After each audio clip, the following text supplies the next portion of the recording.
Greetings,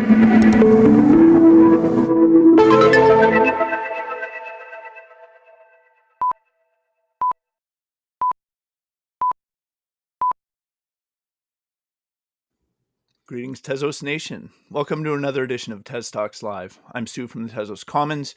Joining me today is Kyle Stasse, aka HelloCarmello, musician, father, and Tezos trailblazer. Kyle is joining us today to talk about his ongoing journey into the Tezos ecosystem, his experiences experimenting with his 7-year-old daughter on Tezos and Etherlink, and what he thinks the Tezos art community has to offer youth and families interested in exploring this fascinating space. Hi, Kyle. Where are you right now, and how's the weather? Hey, Stu, thanks for having me. I am at home here in Humboldt County, California, and the weather is typical, foggy, then sunny, then foggy, then sunny, and pretty beautiful coastal weather here. And right now it's foggy. Sounds great. As we always do here on TezTalks Live, can you get the ball rolling by telling us a bit about your background? Yeah, totally. Let's see. I am a musician, music lover at heart.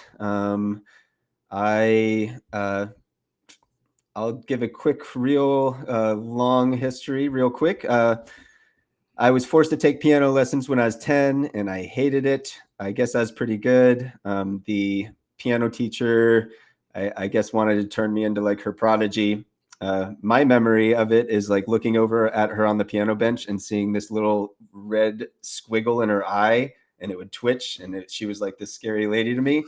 Our house burnt down after about a year of lessons, and I was secretly like, yes, the piano burnt down. I don't need to take lessons anymore. I literally like cried every Tuesday before lessons. But I was pretty good, I guess. I was playing some like Bach and Beethoven pieces. Anyway, fast forward, I didn't do music for a few years. And in high school, my parents forced me to take some more music, and I chose the drums and did that for a while.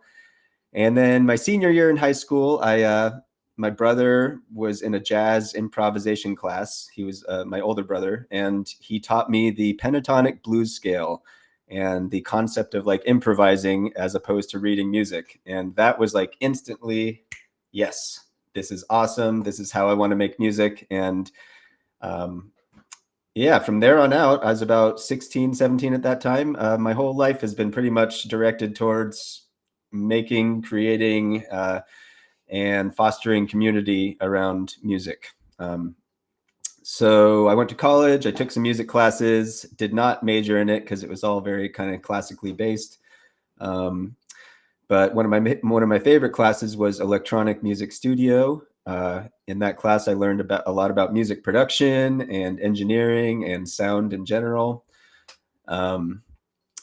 Let's see, after college, I spent 2 years living at home, playing music almost every day with my friends. We had zero direction.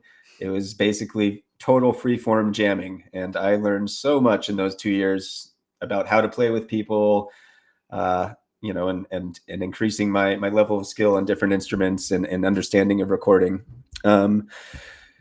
Let's see, I worked in an after-school music program during that time and helped kids that were on the streets with music. It was basically a music and arts program for youth that were having trouble in school, or we sometimes went into like detention centers, kids that, what is it called? Kids that are on parole.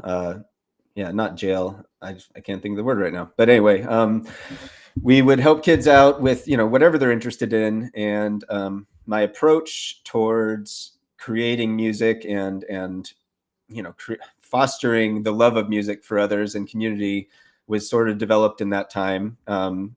We called it a bottoms-up approach. And basically when youth, teens would come in, they often had this idea like, oh, what are you going to tell me to do? Like, of course, you're just like another teacher, adult, like telling me what to do with my life. And we kind of flipped it around and we were like, what do you want to do? Like, Yeah. let's make, let's create your dreams and let's support them. And so I worked there for a number of years. And one of the youth I worked with is actually like an international touring DJ now. It's pretty cool to Cool. see him succeed and taking my mentorship and kind of taking it to the next level.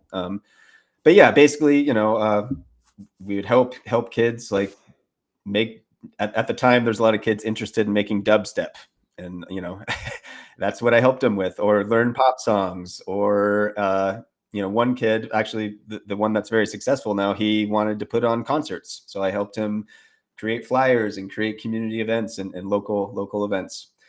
Anyway, let's see, I did that for a few years, and that was up here. Sorry, I moved up here to Humboldt County. That's where I did that. And I worked in AmeriCorps for a few years. My final project for my AmeriCorps project, or my AmeriCorps time, was putting on a huge music festival fundraiser. And Cool. I never had really any experience doing it. But I just dove in and I started contacting bands and booking agencies and was just very transparent, saying, hey, I don't know what I'm doing, but I really want to make this happen. And it was a crash course in concert production. So I did that. After I finished with AmeriCorps, I started a concert production company here locally in Humboldt County, and brought a number of international touring artists, filled 1,000-person venues. It was quite an adventure. Through that time, I also developed my DJ career, and they kind of like worked hand in hand. I Mm. would play a lot of the events I produced, and yeah, took it from there. I then moved to Portland and continued DJing for 4 years. Moved back here in about 2016. Found out we were having Miss Juniper Paisley, my daughter. That was a surprise, unexpected. I was not planning on being a dad necessarily, but it was probably one of the best gifts, blessings I've ever had. It's been an amazing experience having her, and exploring creativity and art with her especially has just been such a joy, and kind of the next, for me, like the next step in the evolution of art and creativity. Let's see, back in 2017, right when we were having Juniper, right after we had Juniper, we were struggling financially. I saw cryptocurrency and I was like, wow, maybe I can make some extra money for our family while we're figuring things out. And learned, I knew nothing about like stocks or investing or anything. So it was all very just like, tons of information coming my way, and tons of scams running rampant too. Lots of lessons learned, and I learned a lot. Lost the little bit of money I put in when the bear market came, and dropped it for a few years. Came back in 2021 when I just saw it popping up on the internet, and found NFTs, and that was kind of like for me, very exciting, because it was like, wow, this crypto thing is all of a sudden not just money and numbers. There's like a creative element attached to Mm. it, which, yeah, for me it was just like most of my attention instantly turned towards that, because it was just much more exciting for me to be engaged with. We started off on Ethereum. I minted some of, just playing around. We minted some of Juniper's early artwork when she was like 4 years old, maybe 3. And we met Nyla Hayes and family. They were a big youth artist on Ethereum that was very active, and she was kind of fostering a community of youth. And we did that for a little bit, and then we came across Tezos, and through Hicket Nunk, basically. That was right when that launched. We caught wind of it, and yeah, I instantly was drawn to the Tezos culture and the people that were involved with Tezos. Can I ask? Can I ask what was it about this ecosystem and this community that you found appealing? Oh, initially it was the artwork seemed very much more punk rock, for lack of a better word. Like, it was very much, it seemed much more organic, much more similar to the like community of artists that I was engaging with when I was running the after school youth program. That was an art nonprofit, and they held lots of other local events. And yeah, it seemed like it was primarily people that were there for the art. Whereas like it seemed like a lot of the activity on Ethereum and other chains I had experienced, the focus was much more financial and the art was secondary. Whereas, yeah, the creative output that I experienced and still do experience on Tezos is, I mean, I've never experienced it in the world. It's the biggest group of like, seemingly pretty authentic creative artists I've ever been a part of. And it's, I feel like the power of the artist community on Tezos is, I don't think it's been tapped yet. I think long term the power of having a community, an international community that's somewhat cohesive of creatives is mind blowing. Mm. In And you, my sorry, go ahead. and you said that you sort of dove in earnest in around 2021. So you've been exploring the space for a few years.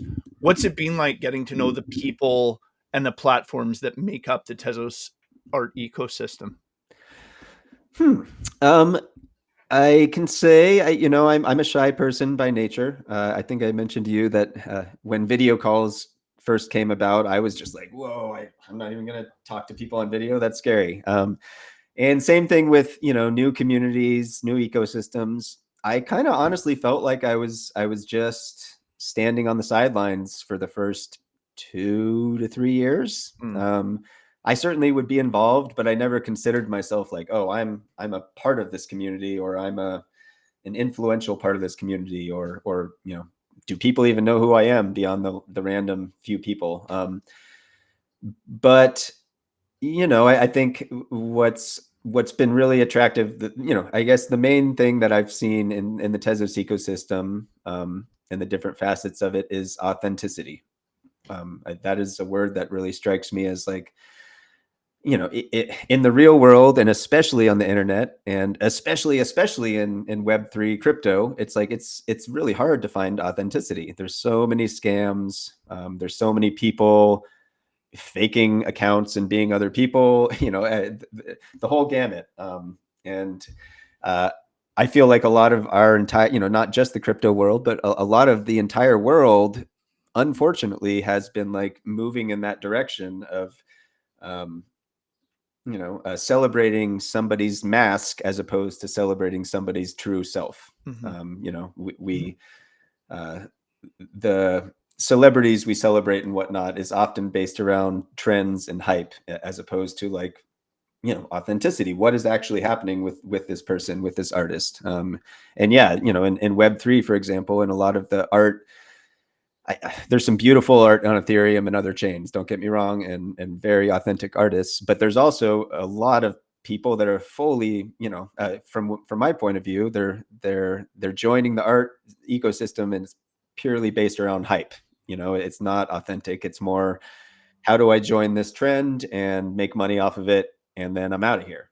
um, Mm. and in the real world, that could be reflected as like, uh, economically, a lot of people look for short-term gains as opposed to like long-term sustainability. Mhm. Um, and sorry, I'm talking in circles a little bit, but yeah, Tezos to me is like, the whole technology of it, the seemingly like, the Tezos Foundation, Trilitech, Labos Nomades, the core teams. I've never gotten the sense that they're chasing hype. I've gotten the sense that it's really like, we're trying to build something to change the world, and Mm. offer a new technology that can, really create real change, and isn't just to make money for a quick group, Yeah. or founders or whatever. So that initially was a huge part of it. It was like, wow, this chain has integrity. These people are like really trying to start something that isn't just taking advantage of everyone else. Okay. Um, and then, I guess to further that, yeah, all the artists, and creative people, the devs on Tezos. I mean, I can say the fact that Tezos has not necessarily done as well, the coin price, as other cryptos over the years. It's almost like it's a self-proving point. The community that's still here, they're doing it not for money, obviously. I shouldn't say that. Of course, there's money involved, but to see some of the community members stick around over 4 years in the Mhm. Tezos ecosystem when there have been more better financial opportunities, so to speak, in other ecosystems. It's for me that means so much. And long term, I believe in that concept, and I believe you stick with it and you do the right thing long term, it will pay off and it will come around, and the financial part of it will come too. But the fact that there's such a core community that's doing what's right just because it's the right thing to do, that to me is hard to find uh, in Web3, let alone the real world. So it's very exciting to me to have this like giant international community, and I see so much long-term opportunity. Anyway. It's interesting, isn't it? So you mentioned that your music career extends well before you ever stumbled onto the crypto and blockchain space. Did you have any experiences bringing your music into the blockchain arena? And if so, what were those experiences like? Yeah. So yeah, for me, my music career, it's always been kind of like, I wish I could just be playing my own music and surviving off of it. Um, but it's hard to make money on your own music. It's just the reality. So I've kind of like explored all the different facets of the music industry, so to speak. And being a DJ, I've done weddings, I've done the whole thing. It's like that kind of became the mainstay of making money with music, because as a one person performer, you get paid more as a DJ than as a band often. And I can set up my own sound, do the whole bit. So when I came to Tezos, I wasn't. I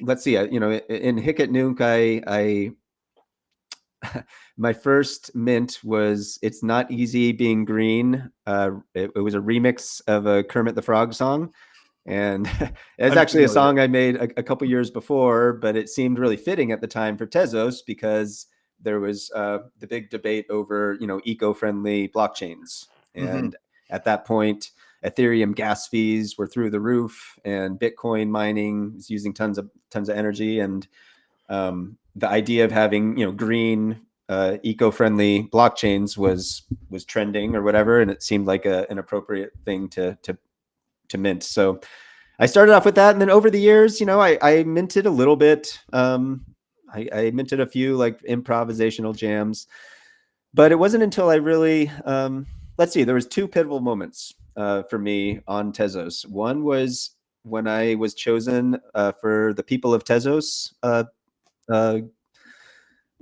collection. There's a collection on Object where a guy has like curated a bunch of the artists on Tezos, and they create self-portraits of themselves. And when I got chosen for that, it was like emotionally and mentally such a big Cool. uh, light bulb. It was just Yeah. like, wow, I am a part of this ecosystem, and here I am getting commissioned to make a self-portrait of myself musically, and it was, yeah, that gave me a huge vote of confidence. And so making that piece was really kind of a special moment. And then shortly after that, I joined the Tez Tones crew. They are a collective of musicians and artists. The first season was like just joining random musicians and artists from around the world, and we were creating audiovisual pieces. And the second season I wasn't able to be a part of because it was all live, and my schedule just didn't permit. I really hope to get involved again. But anyway, my point is that like being admitted, so to speak, into a collective, a group, it was just another huge boost of confidence for me. Mm. So I did some great collaborations with some of the TezTones team. And since then, I haven't actually minted much. I did do one really cool piece with my daughter, Juniper. We did a stop motion video, which I made all the music for, and that's called Sunset Dance Party. So that was really exciting. But yeah, I guess for me, it's like I've never been asked really to make art or music before, except in an educational setting. Yeah. So yeah, to be a part of a group that is like, hey, we want you to make a music piece, and we want to see what it's all about. And then to have an audience, a diverse audience from around the world that engages with it, that's just like, for me, amazing. And I, I know it comes maybe a lot easier for other musicians, but yeah, for me, it was just like having that little boost really changed things for me. And at this point, I'm just kind of looking for time to make more music and put it out there. And Very yes, cool. to me, like putting it out there basically means minting it on Tezos. I really believe. Uh, I don't know where all this is going to go, but I believe that there's something special about what's happening on Tezos, and NFTs, and it's like a digital ledger record book, and it's yeah, it's really neat. Anyway, moving on. Okay. And you touched on this very briefly just now, but as a father, something I found very interesting about you, and something I was looking forward to talking about with you today, is that your daughter, you mentioned Juniper, has now joined you on your blockchain and Tezos journey. Can you talk a bit about how Juniper first became involved in the blockchain space? Sure. When she was 4, so when we first got started, at that point, it was obviously me. It's not like Juniper was waking up and being like, "Hey, can I get on the blockchain?" It was obviously me being like, "Oh, maybe we can mint some of our art." And I was thinking of it like, "Oh, this is kind of a cool way to, to rather than having her art in a big bin in the garage or on the fridge, there's a cool way that we can kind of like keep a history of all the awesome art she makes." And she was Yeah. just always an avid artist. She still is. She makes art for hours every day. That's kind of her passion. She loves it. She listens to stories or music and just dives right in. So for Hmm. me, it was interesting. It was like it's almost an extension of what I was just describing for myself. Having that boost of confidence and having people come to me and say, "Hey, we want you to, you know, how can we support you being creative? Like, we want to see what you do." I wish I had more of that growing up. When I was growing up Hmm. playing music, I wish that when I said I wanted a drum set, my mom wasn't like, "Oh, you're just trying to make noise in the garage. Like, you should play a different instrument." And there was more of a just open support. Yeah. Uh, and through my work with the Mars Project, that was the after school program. Hmm. I've just, yeah, I wholeheartedly believe that. And I'm getting a little bit out there, but I'll just mention it. I really believe like one of the most positive things we can do to change the world for the better is to support kids. And when I say support Hmm. kids, it means support them for who they actually, authenticity, like I was bringing it up, not supporting kids to Yeah. fall in line and do all the things, do all the mistakes that we've obviously created in this world with lots of issues. And instead of kind of like Hmm. continuing that pattern, I really see so much potential in just like support kids and being creative and what they're passionate about, and find them a foundation to like rebuild the world basically. You know, Okay. 20 years from now, Juniper and her peers will be running things 30 years from now, whatever. And I'm just like, Yeah. yes, I see that if we, there could be a different route, that if we really support youth, that yes, by the time they're teenagers, maybe they have a lot of the answers to fix some of the problems that we've found ourselves in. Um, Okay. And to that end, what's it been like introducing somebody so young to this technology? Was it a difficult process or did it come naturally for her? it's difficult. I mean, I can say for the first couple years, she was pretty not very involved. I would share with her some of the comments that people would put on Twitter or X or whatever, and I would show her the artwork. And she actually, one thing that I remember earlier on, one of the things she really liked to do is she liked to click the little sign button on the wallet. So on the Temple wallet, which I was using, she would click the orange button, and that was like exciting for her to do that part. But Mhm. now that she's a bit older, she's 7 now. She's still very young, but uh, she she wants to be more involved. And I'm Mhm. for me, it's like I really feel like it'll be a turning point when she gets to the age that she's old enough to understand the whole minting process and can kind of manage her own art more and make more decisions around it. Mhm. She's still not technically capable on computers to kind of handle all of it, but it's really cool. She is like inviting her friends and her cousin and telling them about Tezos and being like, yeah, my art's up on Tezos, and like you can put your art up on there too. And it's I mean, you know, at this point it's all in jest, but I see that, you know, give it a little time, and these could be conversations that could be happening all around the world with youth and their families. Um Mhm. and I guess, you know, I'll just mention it right now since we're talking about it. Beyond just, you know, art and creativity, I feel like that is, you know, this is just the foundation of what's really possible with blockchain technology. We homeschool Juniper. She does an independent study program, and for me, I see the traditional educational system. It's changing, and there's charter schools and there's new programs always happening. But I see that the some of the like old school educational stuff that's happening in public schools is so dated to me. And this is like these Mhm. are old ideas that haven't been revamped, and it's almost like we're just kind of dragging the kids along to join this, you know, this unsustainable world economy that we've created. And yeah, I feel like rather than having our school district in Humboldt County and you have to go to that school that follows those rules, perhaps we can have an international Tezos school, and it's all documented and it's all Mhm. transparent. And we're actually, you know, trying to look at world issues that aren't just, you know, old textbook stuff that we're just force feeding these kids. I really feel like they have so much potential and creativity. Not that Juniper at 7 is going to solve the world's problems, but maybe at 17 she could. You know. Yeah. And in the meantime, she's walking a bit of an alternative path, and learning about a technology that could be really influential and really important as her life progresses, I, right? And to that end, I understand Juniper was one of the first applicants for the open call for Etherlink projects.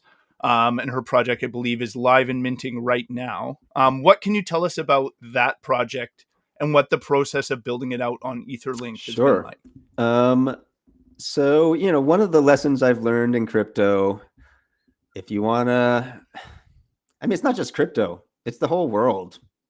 You know, if you get in early on things, so to speak, get in early, you have potential to grow with whatever you're getting in with. You know, anything. If you got in early with .com domains back in the 90s, if you got in early with drone technology, like there's always opportunities to grow with Mhm. products or ideas if you're a part of the growth, basically. And so that's, you know, on a larger scale, that's why Tezos and blockchain is so exciting. But Tezos, I just really feel like it's doing it. We are doing it right. Um, um, I just totally lost my train of thought. I'm sorry, Stu. Uh, The question Etherlink, was yes. around Sorry, the yes. project on Etherlink and what that Yeah. So process was when like. Etherlink was when they were talking about launching it, to me it was just very exciting. uh, it was as simple as this to me. It's like, you know, looking at the graphs of the amount of money locked in Tezos compared to Ethereum is just like, you know, here's Ethereum and here's Tezos. And I've always just been like, wow, Hmm. you know, 1% of that money comes to Tezos, and it'll create a huge world of opportunity for all the projects that are already here, and new projects and new people joining the ecosystem. And so when Etherlink came out, and it was kind of a bridge to join, I don't want to say join, but a bridge from Ethereum to Tezos. I really believe in that concept, and the whole Tezos X vision of kind of like making everything under one bubble. I see the long-term potential of that. So anyway, when Etherlink launched, we were there day one. I think the first coin launched was called First Coin or something, and it's floating around out there. We have some. And then Organic Growth launched. It was a meme coin generator. And, you know, it was just all in good fun. But I was like, oh, Juniper, you can like make a coin. You can make your own coin, and it can be your own art and your own story or whatever. And she, within 20 minutes, she presented to me a little sushi, and it's a master chef salamander serving sushi to other reptiles and amphibians. And so we minted the coin and played around with it. And then let's see, Juniper was just super excited about little sushi and continuing that, the artwork around that. So she started drawing customers that were coming into the restaurant supposedly. And for me, it's beyond the potential to make money off of this. The adventure of doing it with her has just been so exciting. It's like, we go out to the beach and we have for anyone that wants to go to Little Sushi right now, 200 yards from the ocean, there is a little sushi shack up right now and running, and you can go get your rolls. So we go out there all the time and play imaginary, little sushi. And then, yeah, so there was an open call from the Etherlink team. Rarible joined the Etherlink ecosystem, and they were trying to find some NFT artists to kind of get the ball rolling and get some art up there. And we applied to the open call, and we got chosen. For me, it was a similar experience as to when I got chosen for the people of Tezos project and doing the TezTalks. It was just a boost of confidence for what we're doing, and I made me feel very proud. So we got accepted, and we basically proposed to create sushi plates. So these are all the sushi plates that Master Chef Salamander is developing with Juniper, and they're randomized sushi plates. So you get random different bits of sushi and drinks on your plate. And when we were creating this project, it was during a time when a lot of the community on Tezos L1 wasn't quite sure about Etherlink. And there's a little bit of drama about like, oh, what is this Etherlink? What is it doing? How is this going to help Tezos? And I can see why, but I also I still believe, wholeheartedly long term that it is very valuable for Tezos, and it's all Tezos is my point of view. Even if they're different facets of it, it's all under the same umbrella. And so I thought it would be really neat to create a fundraiser, for Juniper's Etherlink art project. It is a fundraiser to start a bakery for her. And I really feel like, that this is kind of the next step of the Tezos journey. If we believe in this wholeheartedly and we believe in the long-term growth of it, learning about baking more and learning how to run a baker, which is, it is the foundation of the whole chain, basically. The bakers hold it all together. It's the glue that keeps it all going. I was thinking, wow, like if I really believe in this long term, and I really believe in this idea of kids, youth, families, growing with Tezos, I kind of wanted to bring in the idea of like, yeah, what can kids do in 10 to 20 years with Tezos? Like, and they're not going to do anything if we don't set them up, basically. So how do we set them up for success? I had mentioned to you at one point another project, and maybe we have some time to chat about that too. But another project I have kind of like dabbled at is this idea of community bakeries. I would like to get into that, but before we do, we need to get through the TezTalks lightning round. For sure. It's lightning round time. There are no wrong answers. This is just for fun, so our viewers can get to know you a little bit better. Are you ready? I am ready. Let's do it. Okay. Are you a night owl or an early riser? Both. Both. Exercise or naps? Exercise. Movies or video games? Video games. What's your favorite country to visit for a vacation? It's been a long time. South Pacific. Okay. If you were elected king of the world, what's the first thing you would do? Use robots for everyone's benefit. We can all work less. Okay. Name one thing you will never do again.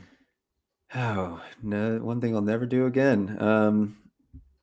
I don't know why this flashed into my mind, but don't lay down replacing car batteries and stuff above your head. I almost died once because I was laying down and Sound it advice. scraped my eyebrow, and had I been an inch further, I would have died. Okay. What's the secret to happiness? Balance. Do you have any pets? Yeah, well, between Juniper and I, yes, we have a dog, we have 2 cats, we have a leopard gecko, we have exotic striped roly-polies, and I believe that is it for now. Awesome. And finally, what's your favorite thing to do on a rainy Play day? music. Beautiful. Excellent answers. This concludes the TezTalks lightning round. Let's get back into it. Thank you. Um, That was fun. now, I'm glad you enjoyed it. Now that we've talked about your journey with Juniper into the blockchain and Tezos space, I'd like to zoom out and get your thoughts on how, and you did start to touch on this before I interrupted you, but how the experience of exploring the space with Juniper has impacted your view of this technology and its future. Has the work you've done with Juniper changed the way you think about the blockchain space? Yeah, sure. I mean, and part of that is engaging with the Tezos community. It's a big part of it because when I first came to the blockchain space, it was very financially motivated, and I was very much looking at as an investment, and really a short-term investment, or maybe somewhat Mhm. long-term. But I was needing money, and I was kind of like, wow, this is a way that people are making money, and it was all, yeah, financially motivated, and I didn't really see it as anything other than, money moving in circles or whatever, which is kind of like, to Mhm. me, the stock market. It's just like, money moves in, money moves out, and it's a way that people make money, but there's not much substance attached to it. And yeah, now that I've, started doing, engaging with the art kind of community in blockchain, it's, yeah, fully changed my perspective. And as I mentioned, I feel like art is just the catalyst. And it's funny because if you look back at history, prehistory, money comes and goes, but art, man, every culture forever in history values art. Art is art and Mhm. creativity are, to me, are like, it's what makes humans human. And it's such an Mhm. important part that it's weird, in the fine art market, and now in NFTs, like sometimes it does get the value it deserves, but then so much art in the world is, and so much of the best art is also free, and people are just doing it because Mhm. they want to do it. And so yes, getting involved with the creative aspect of blockchain technology, and realizing, the potential for where that can go, whether it be uh, new food distribution networks around the world, or education, ideas around education or schooling, or I see that it could take time, but yeah, we could reinvent these things without all the red tape, so to speak, Mhm. that has been built up with, our systems of governance and countries and whatever. I feel like we could almost sidestep a lot of the problematic issues that we've created, and just, it's not that simple. But yeah, we could start fresh with building, Yeah. new networks around the world that aren't tied down by old systems. So yeah, I Okay. guess it's changed a lot for sure. Okay. And as we're sort of working towards that, the future that you're describing, what do young people like Juniper who are finding their footing in the blockchain realm need to help them understand their place in this ecosystem? Huh. Um, well, one of the main things that it's not just blockchain, but it's the whole internet and the whole world is, we got to protect our kids, and we got to make sure they have safe space to learn and grow. Um, And I mean, I can say actually part of the reason why we homeschooled Juniper is she had some unsavory moments in school that were somewhat traumatizing. And they were just little moments where an interaction with the teacher that went sour, but it really like affected her deeply. And it's, to me, Mm-hmm. those are the kind of things. Uh, but yes, a safe space for kids to be kids and to interact on a level that isn't exposed to explicit content or scammers or people taking advantage of kids in all sorts of ways. And so Mm-hmm. the Tezos ecosystem has provided that. There's enough authentic community members that I've engaged with over the years that I trust now that it feels safe. Now, to bring that Okay. further, I feel like we could be creating kids chat rooms. We could be creating, curating kid blockchain spaces that have fun educational content about learning how to use the technology. Now that we have AI, it's like kids could be developing video games and websites and apps. But yeah, I guess what I'm seeing is the safe space of having a community like Tezos that families feel comfortable even having their kids in. But to take it one step further would be like, let's create some content for the kids. I know in my while I was doing some talks in some spaces for Little Sushi, one of the community members in Tezos, Terra Bitcoins, actually created a few infographics, which was really cool, inspired by Juniper for kids. And to me, that's just the beginning. It's like Mm-hmm. I would love to see some modules or some workshops that kids can get involved in, so that whether it be Juniper at 7 years old or maybe some 11 or 12-year-olds, but meet them where they're at and give them a way to engage that their parents don't necessarily need to look over their shoulder forever. Okay. And you mentioned that you're currently in the process of raising funds to get a Tezos Bakery up and running with Juniper. What is it that you're hoping to accomplish by working toward that goal? Well, I guess I'll discuss briefly my idea I had about community bakeries. I've had this idea for years now, and just recently, I believe the new, is it S protocol upgrade, or one of the most recent upgrades for the Tezos ecosystem, it allows for multi-sig wallets to sign for a baker. I don't quite understand the wording, but that's a key part of it. And so my idea in the past was like, bakers are such a cool vehicle, and it's what holds Tezos together, but it's also a way that you can you generate Tezos basically. And I've always thought like, wow, like why don't we have more nonprofit organizations running bakers, and fundraising as a baker within Web3, but then also being a real world nonprofit and getting real world art grants. When I was working for that after school program, my entire job for like 5 years was all grant funded, and I guess I learned a lot Mm-hmm. about how that works. We had a superstar president of the organization, and she had been writing grants for 40 years, and she was deep in it. But yeah, when I got into Tezos, I was like, wow, why can't we connect like these art organizations with Tezos? And it's like, to me, it's a match. It's a natural match, because you have all these underground artists already on Tezos. Many of them are already a Mm-hmm. part of these real world nonprofits or art communities in different cities. And yeah, it exists every city around the world. Every sizable city has a art community group that's doing some cool stuff in the community, and usually because they love art. And my idea originally was like, how do we connect all these nonprofits and get them, basically make them a baker? And then all of a sudden we have this real life Tezos presence in all the communities. And it's like a way that people interested in Tezos can onboard. It's a way that people, to me, having that in real life presence is like, that's how we start having farmers start to sell vegetables on the Tezos blockchain, and you have a local Tezos farmers market set up, at this real world location. So it's a grand vision, and it wouldn't happen overnight, but I've always thought like, wow, how could we maybe write a grant to the Tezos Foundation or other entities and get some seed money to start these bakeries.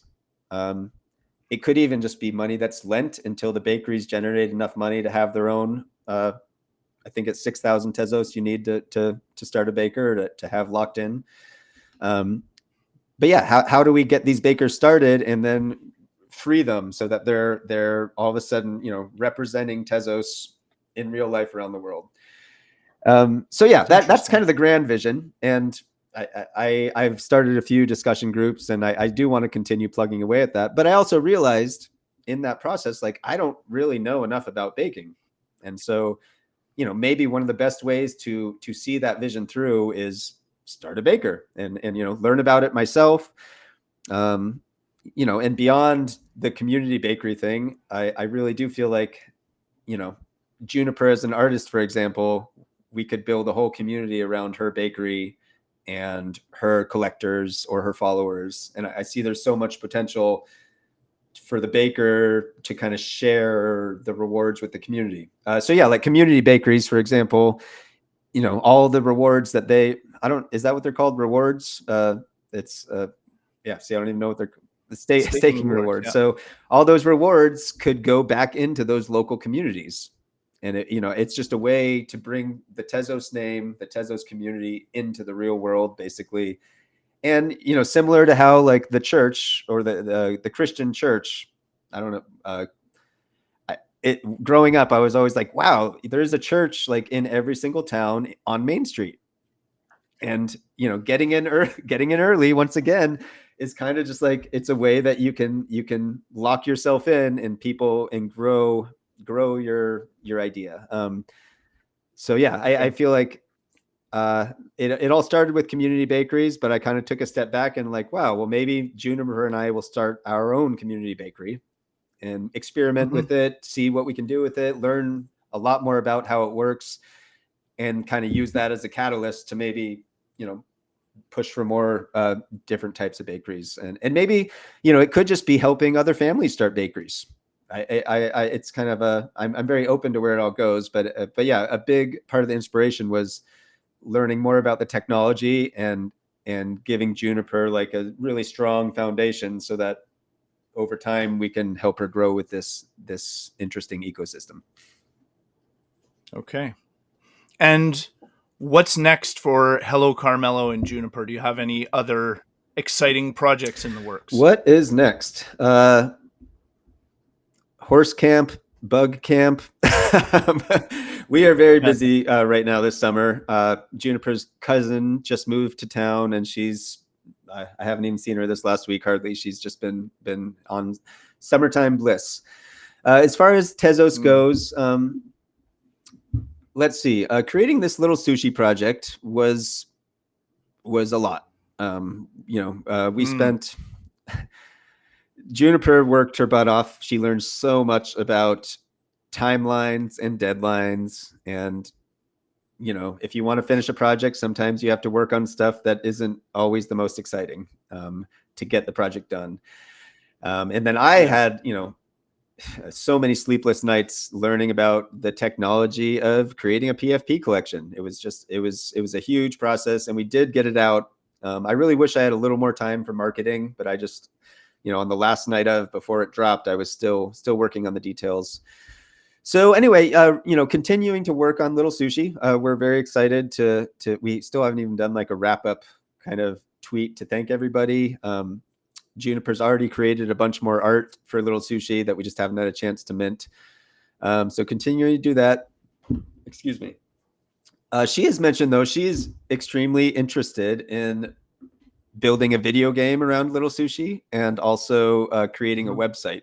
And so I'm excited to explore using AI for those things with her.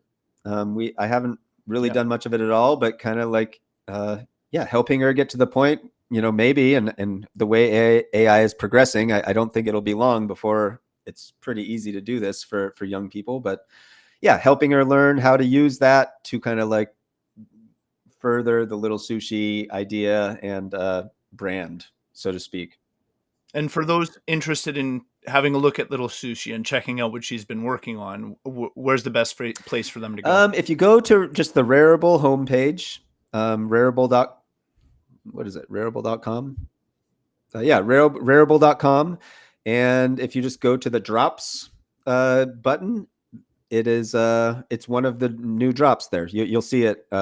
Yeah, it's the Okay. fourth one in line, Little Sushi. And when you click on there, it gives a little kind of brief bio and synopsis of what the project's all about. So yeah, if you're Okay. interested, go check it out there for sure. Beyond Juniper's Little Sushi stuff and minting more of her art. And I will say, it's just like we have a lot of art of Juniper's to mint. Wow, we probably have like 50 pieces that are ready to go. It's a process. It all takes time to do it. With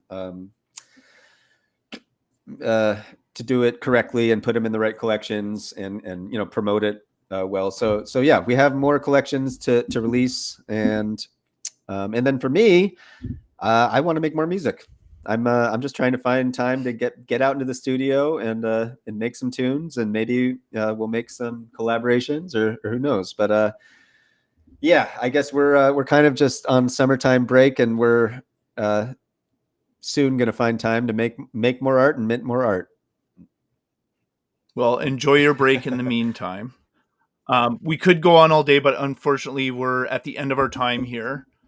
To all our viewers, thanks for watching. If you'd like to get in touch with us, our social media contacts can be found at tezoscommons.org/TezTalks. We'd love to hear from you. Kyle, thanks so much for joining us today. It's always awesome to speak to the folks onboarding the next generation of Tezos enthusiasts.